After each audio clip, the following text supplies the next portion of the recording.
Thank you very much, Kathy. Our next guests who are here in our studio this morning are promoting a show that's at the Tin Angel tonight, and a new album, new CD that's out. It's called Then Again. And one of the members we're meeting for the first time, or getting to know for the first time. The other one we've heard his music for a long, long time. Oh yeah. Played here at MMR for years, and I've been a huge fan. Please welcome Dave Dunlap and Rick Emmett. Like a bus station or something. There's a lot of people. A lot of people. Yeah. Yeah. Well, I tell you what, man. I mean, and I know you've over the years, Rick, you've made your way through Philadelphia, and Dave as well on many occasions. You guys have played the Tin Angel a bunch of times. Yeah, we were trying to figure it out. Maybe 7 years running now, or 8 years or something. Yeah. It's like an annual pilgrimage. I love it. I love it, and we love the fact that you came by here. You've got some really big fans here in the studio. Yeah. I mean, in my teenage years, there was a handful of bands that I look back on as the ones that were really the soundtrack of my, I guess, youth, if you will. And, Yeah. you know, there are bands like Rush and Van Halen, and of course, if you're a Rush fan, you have to be a Triumph fan. I mean, the other I think Canadian law dictates, right? Yeah. So I grew up, you know, listening to your music, wanting to be a rock star, to be like you, and but one of the things that stood out from Triumph among the other bands was this cool, positive, you can do it message that came through. You're right, because it would be the one, and you'd be, I do have the music in me. Yes, absolutely. I do. You know, and it was driving along with the windows down. It was life affirming. It was a lot of times with rock can get sort of mopey and down and or just party all the time. Yeah. But we were deeper than that. Absolutely. Were you kind of against the grain in that regard? I think the band was, for sure. I mean, there were times in our career when we played the US Festival, and the guy that booked us for that was, the money guy, Wozniak from Apple. Yeah. And he said, well, I like you guys because you wear white. Everybody else is in black and studs. And he said, you're the band in white. Yeah. And so when I joined the band, they already picked a name. It was already called Triumph when I came into it. Right. And then I think all we ever did was just keep trying to live up to the name. Huh. And did. I mean, it's the anthemic rock like that, or things, Yes. that it's hard to generate just one hit that resonates or one song. And you guys were able to, and you were able to do it, Rick, often and many times. And because I was saying that greatest hits was a perennial. Oh, yeah. I mean, I would wear down the cassettes. Yeah. Yeah. Well, there's lots and lots of bands that are going to be in rock and roll because of just the whole rock and roll thing.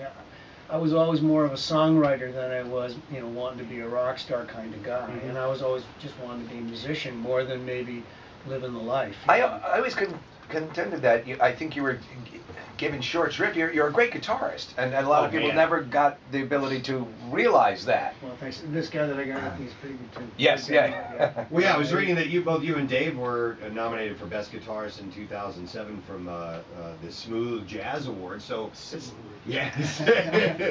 But it's more difficult than that sounds, I would imagine, Smooth Jazz. So let's just kind of jam. It's kind of a wimpy name, actually, isn't it? See? Yeah, sounds like a good bowel movement. We're not No, I mean, and speaking of the Arts Festival, it might have been last year. God bless YouTube, man. Because I just got in the mode to search and find some big concert live stuff, and I went on then and I started searching the US Festival, and there you guys were, Triumph playing, and that was at the time, that was like nothing. It was like the follow-up to Woodstock. Yeah. It was a gigantic festival. There was nothing bigger at that time. It's true. I think it was like 4 days, and they separated out. There was a country day and a new wave day or something, and then there was a rock day. Yeah. And there was Ozzy and Judas Priest, and it was Van Halen closed. Yeah. Very drunk. They were very drunk. They were hammered. Just so it's hard to believe that they would get drunk. Well, they were, it was California after all. So Sure. The backstage area, they had their own little compound, and they were partying all day long. And by the time it was their time to go on, they were already pretty polluted. Too far gone. With that, you mentioned Van Halen, and you're one of the elite guitarists of that time, and obviously Eddie was a groundbreaker, and you have all these other guitarists. Is there a club? Do you guys know each other? I don't think I've ever met Eddie. Okay. But, How about some of the other guitarists of the time and other bands? I mean, because the guys that I ran with were like Steve Vai and wow. Steve Morse. I only hung with guys named Steve. Steve, then we can hang. Yeah, we can hang. Those are the guys I knew. Steve Vai. So you, as an amazing guitarist, probably looked at Steve and just went, Oh, scary. I did a thing once in LA at GIT, and we were hanging around together, and I was going to do this clinic, and I said, why don't you come? And he went, oh, you know, I don't want to. And I said, okay. So he came in, and it was like he played about 8 notes, and I went, this is a mistake. Yeah. Why did I bring him?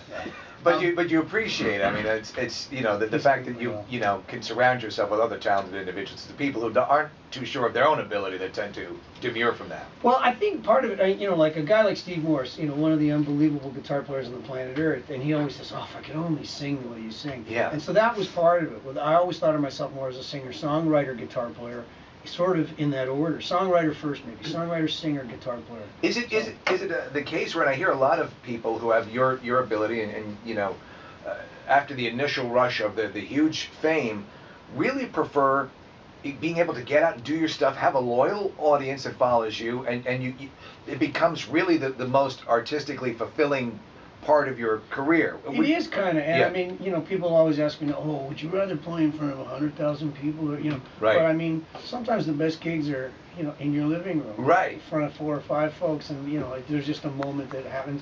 For me, I like playing acoustic maybe a little bit more than electric now. Okay. Just because it's a little more intimate and it's a closer to sort of my original spirit when I first started making music and playing. But, I mean, I don't mind putting in the earplugs and strapping on the Les Paul from time to time. Cool, cool. Yeah. All right, well, you guys are playing the Tin Angel tonight, and there are a couple of CDs. One, I mentioned the new one, Then Again, that you're promoting, and that is selections from the Tribe catalog. We'll get to that in a moment. But you also had Recovery Room 9, and it's a CD full of acoustic cover songs. Yeah, There's some great songs on here. Well, Dave and I, when we would be out playing gigs together, we would sometimes challenge each other, and we'd be in the backstage dressing room fooling around, and then Dave would say, oh, what about this one, So we started making a little list and saying, well, what if we had, and it was a challenge. We went into his studio, and we just started fooling. Some stuff doesn't work, but, there's things like Springsteen's Born to Run on there, and, some stuff where people go, you shouldn't do that, that's sacrilege. Right. You really shouldn't do that. It's a good list, though. We were looking at Oh, these. yeah. Message in a Bottle, Superstition, one of my favorite Beatles songs I've just seen a face. Yeah. What a beautiful record. Yeah. And a bunch of other. You're going to play a different cover for us. Are we going to start